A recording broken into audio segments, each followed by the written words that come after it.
ৰাজহুৱা প্ৰতিবাদ আছিলে সেইটো কাভাৰ কৰাৰ কাৰণে আপোনালোকে জানে যে আমাৰ সমাজত কিছুমান নিষ্কৃষ্ট ৰাজনীতিবিদে ইমান দিনৰ পৰা আমাৰ মৌলানা সমাজক আমাৰ যিসকল বিজ্ঞ ব্যক্তি আছে সেইসকলক বিভিন্ন ধৰণে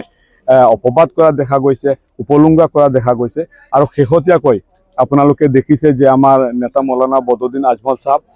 সিৰাজউদ্দিন আজমল সাহেব আৰু তেখেতৰ পুত্ৰ আমাৰ প্ৰাক্তন বিধায়ক আব্দুৰ ৰহিম আজমল সাহেবৰ এখন নগ্ন ফটোত তেখেতসকলে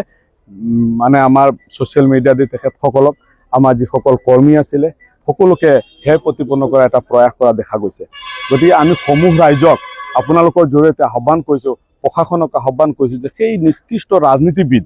সেই নিষ্কৃষ্ট ৰাজনীতি কৰা ব্যক্তিসকল আমি সকলোৱে নাম লোৱাকৈ গম পাইছোঁ, সেইসকলক এৰেষ্ট কৰিব লাগে আৰু সেইসকলক ৰাইজৰ সন্মুখত আনি এনেকুৱা শিক্ষা দিব লাগে যাতে যে ভৱিষ্যতে কোনেও এনেধৰণৰ কাম কৰিবলৈ সাহস নকৰে। গতিকে আমাৰ সেই দাবী যে যিজন ব্যক্তিয়ে প্ৰৰোচনাত বা যিজন ব্যক্তিয়ে ফেক আইডি বনাই নিজৰ মাক বাপেকৰ পৰিচয় লুকাই যিজন ব্যক্তিয়ে আমাৰ এনে ধৰণৰ ফটো আপলোড কৰি সমাজত এটা বিভ্ৰান্তি সৃষ্টি কৰিব বিচাৰিছে সেই ব্যক্তিজনক এৰেষ্ট কৰিব লাগে। সেই দাবী আমি ইতিমধ্যে আমাৰ কেছ কৰিছোঁ, আমি FIR কৰিছোঁ আৰু আজি আমি এৰেষ্ট কৰাৰ কাৰণে আমাৰ CO মেডামৰ জৰিয়তে